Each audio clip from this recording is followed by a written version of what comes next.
नमस्कार मित्रांनो, शब्दस्पर्श या चॅनलवर तुमचं पुन्हा एकदा स्वागत. आजच्या कथेचं नाव आहे चकवा. लेखन पंडित वराडे. कथा सुरू करण्याआधी जे कोणी या चॅनलवर पहिल्यांदा आले आहे त्यांनी पटकन चॅनलला सबस्क्राईब करून घ्या.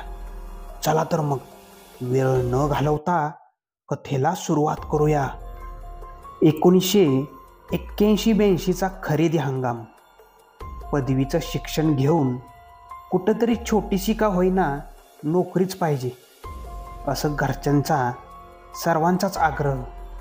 म्हणून कृषी उत्पन्न बाजार समितीत कारकून म्हणून तात्पुरता नोकरीला लागलो. खरं तर मला इथंच काम करायला आवडत होतं. जास्तीत जास्त वेळ मला शेतकऱ्यांसोबत राहता येत होतं. त्यासाठी एक सहकारी आणि 2 मदतनीसही हाताखाली होते. तसं पाहिलं तर मला त्या नोकरीचा पगार अगदी कमीच होता, पण नोकरीच्या लेबलसाठी नोकरी करत होतो. त्यामुळं तालुक्याचं ठिकाण असूनसुद्धा खोली घेऊन राहणं शक्य नव्हतं. मी आणि सहकारी एक दिवस तिथेच शेतकऱ्यांच्या सोबत झोपायचो. तिथं झोपताना थंडीचा डासांचा त्रास व्हायचा, पण इलाज नव्हता. माझ्यासोबत जे सहकारी होते त्यांची सासूरवाडी जवळच होती, एक 5 किलोमीटर अंतरावर. एक दिवस तिथे जायचो तर एक दिवस आपापल्या गावी मुक्कामासाठी जायचो. माझं गाव तिथून 20 किलोमीटर अंतरावर होतं. गावी जाणारी बस लवकरच निघून जायची, म्हणजे तिच्या वेळेवरती जायची, पण आमचंच काम उरकायचं नाही हो. म्हणून त्या मार्गावर जाणाऱ्या शेवटच्या बसनं आम्ही 10 किलोमीटर जायचो. तिथून पुढचं 10 किलोमीटर मात्र पायी चालत जावं लागायचं. माझ्या सहकार्याच्या सासूरवाडीची लोक फार प्रेमळ हो. आम्ही जरी नेहमी जात असलो तरी तिथं आम्हाला चांगली वागणूक मिळत होती. तिथला एक पाहुणा रावसाहेब, सहकार्याचा चांगला मित्र. तेवढं दारूचं व्यसन सोडलं तर माणूस खूपच चांगला हो. व्यसनामुळं तो सारखा तालुक्याला यायचा. जाताना कधी आमच्यासोबत यायचा. एक दिवस नेहमीप्रमाणेच आम्ही दोघं सहकार्याच्या सासूरवाडीला निघालो. रोजच्यापेक्षा थोडा उशीरच झाला होता. थोडा म्हणजे काय, चांगलाच अंधार पडला होता. आम्ही जरा जोरानंच निघालो. एक बरं होतं, पौर्णिमा असल्यामुळं रस्त्यावर चंद्राचा चांगलाच प्रकाश पडला होता. रस्ता चांगला दिसत होता. 1-1.5 किलोमीटर अंतर गेलो असेल. तेवढ्यात पाठीमागून आवाज आला, पाहुणं, ओ पाहुणं, जरा थांबा की, येऊ द्या ना राव. आम्ही मागं वळून बघितलं. रावसाहेब धावत पळत येत होता. हातात एक बाटली होतीच. आम्ही थांबलो. तो धावतच आला. काय राव, मी तुमच्यासाठी एवढा वेळ थांबलो आणि तुम्ही निघाले वय माझी वाट न बघताच. असं कुठं असतं का राव? रावसाहेब प्यायलेला होता. त्या नशेत सुद्धा तो एकदम व्यवस्थित बोलत होता. अरे आम्ही बघितलंच नाही तुला, कुठे होतास तू एवढा वेळ? रावसाहेबला सहकारी रामदास विचारत होता. दुसरं कुठं असणार, हे एवढंच तर ठिकाण आहे आमचं. हमखास सापडणार तिथं बघा, दारूच्या अड्ड्यावर. आम्ही तिघही गप्पा मारत रस्त्यानं चाललो होतो. अर्धा किलोमीटर पुढे गेला असून बघा, रावसाहेब बोलता बोलताच गायब व्हायचा गप्पांमधून. असं वाटायचं तो मध्येच इतर कोणाशी तरी बोलतोय. नाही ना, नको ना, असं काहीतरी म्हणायचा. पुन्हा आमच्यासोबत बोलायचा. तो नशेत असल्यामुळं असं काहीतरी करतोय असं वाटल्यामुळं आम्ही त्याच्याकडे दुर्लक्ष करत होतो.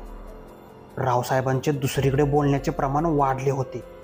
तो आमच्यासोबत कमी आणि दुसरीकडे जास्त बोलत होता. आणि तेवढ्यात अचानकपणे रावसाहेब रस्ता सोडून खूप जोरात पळू लागला.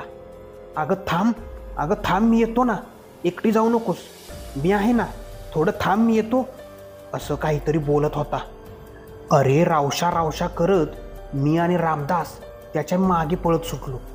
पुढे रावसाहेब, त्याच्या मागे मी आणि मागे रामदास, असं आम्ही पळत होतो. अचानक रामदासनं मला थांबवलं.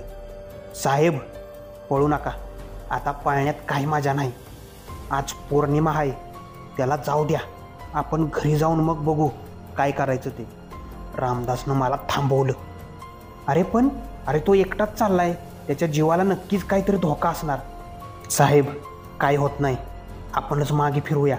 आज पौर्णिमा आहे, हे काहीतरी वेगळंच दिसतंय. जवळजवळ हाताला धरून रामदासनं मला मागं ओढलं. आम्ही गावाच्या रस्त्याला लागलो. थोडासाच वेळ झाला असेल, रावसाहेबचा जोरात ओरडण्याचा आवाज आला.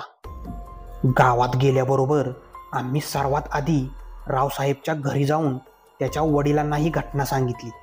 त्यानंतर रामदासच्या सासऱ्याच्या घरी गेलो. उशीर झाल्यामुळं तिथंही सारे सांगावेच लागले.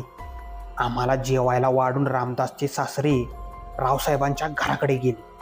10-15 जणांची टोळी हातात काठ्या आणि कंदील घेऊन तिकडं गेली. रावसाहेब नदीत पडलेला सापडला. त्याचे गुडघे फुटलेले होते, बराच मार लागलेला होता. त्याला बैलगाडीत टाकून आणावे लागले. 8-10 दिवस रावसाहेब कोणालाच काही बोलत नव्हता.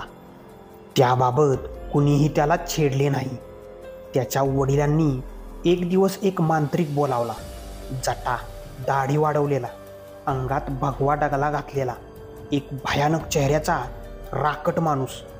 आल्याबरोबर त्याने घराचे आणि रावसाहेबाचे चांगले निरीक्षण केले.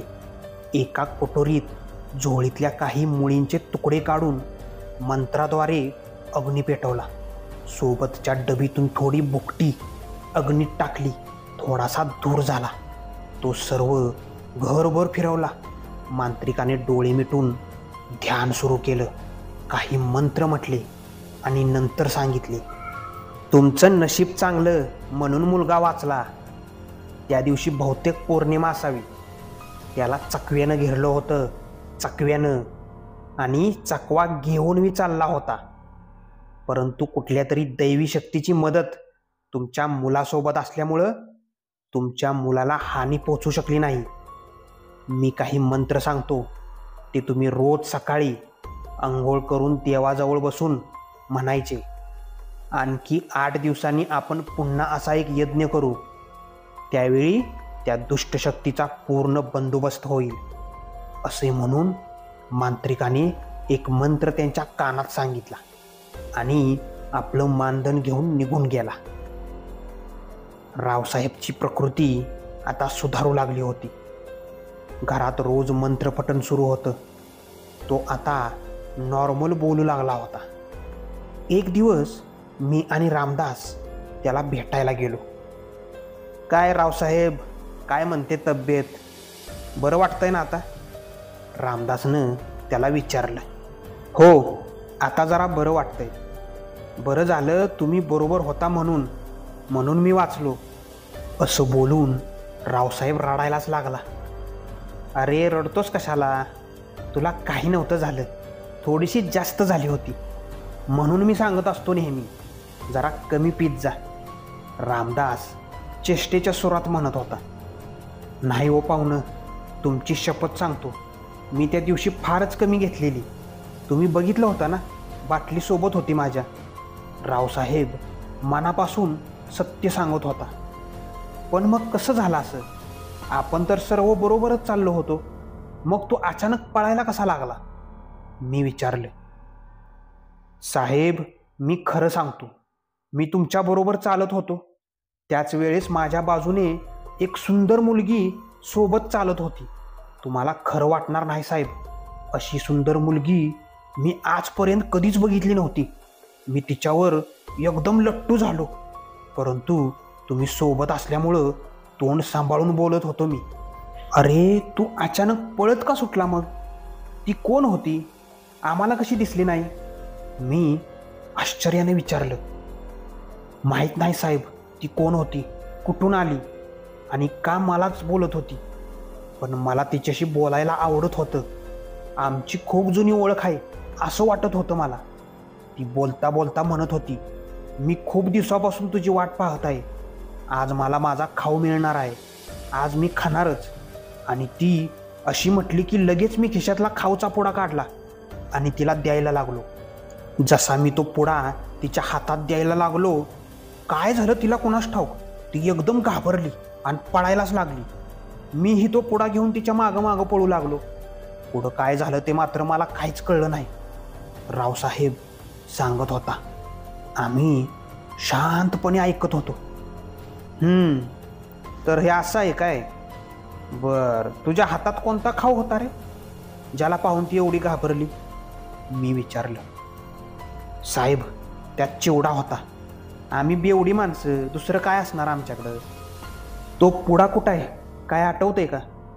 त्या दिवशीच्या तुझ्या सोबतच्या वस्तू कुठं आहेत सगळ्या, त्या मला पाहायच्या आहेत. मी जरासा विचारात पडलो होतो. लहानपणी ऐकलेल्या वाचलेल्या गोष्टींवरून या घटनेचा उलगडा होईल असं माझे मन मला सांगत होते. काय साहेब, तुम्ही पण कुठल्या गोष्टीचा फारच खोल शिरता हो. जाऊ द्या, तो वाचला महत्वाचं, बाकीच्या गोष्टीत खूप डोकं खराब करू नका, रामदास मला म्हणाला. नाही रामदास, तू समजतोस तितकी साधी गोष्ट नाही आहे. यातून काहीतरी नक्कीच पुढच्यासाठी काही मार्गदर्शन मिळेल. आपल्याला शोध घेतलाच पाहिजे. पुढच्याच ठेस मागचा शहाणा झालाच पाहिजे. मी सांगितले आणि रावसाहेबाला त्या वस्तू आठवतील तशा जमा करायला सांगितलं.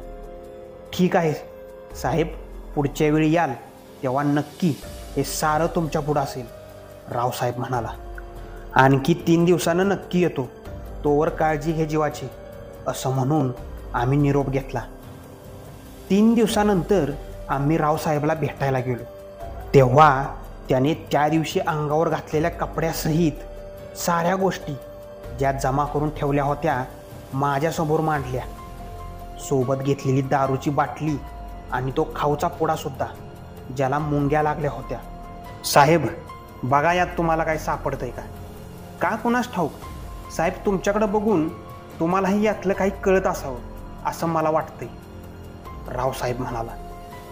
साहेब, या साऱ्या नशिबाच्या आणि राशीनुसार घडणाऱ्या गोष्टी. त्याच्या राशीवर होतं म्हणून ती त्याला दिसली, आपल्याला नाही दिसली.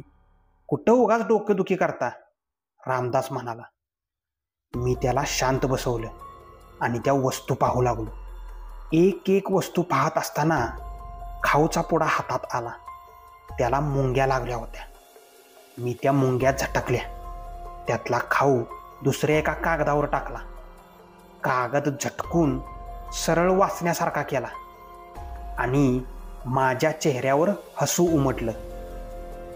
माझ्या चेहऱ्यावरची हसू बघून साऱ्यांनी एका सुरात विचारलं, काय सापडलं साहेब? मी तो कागद सर्वांना दाखवला. त्या कागदावर भगवान शंकराची प्रतिमा होती आणि त्याखाली महामृत्युंजय मंत्र होता, ज्याच्यामुळे दुष्ट शक्तीला चाल करता आली नाही.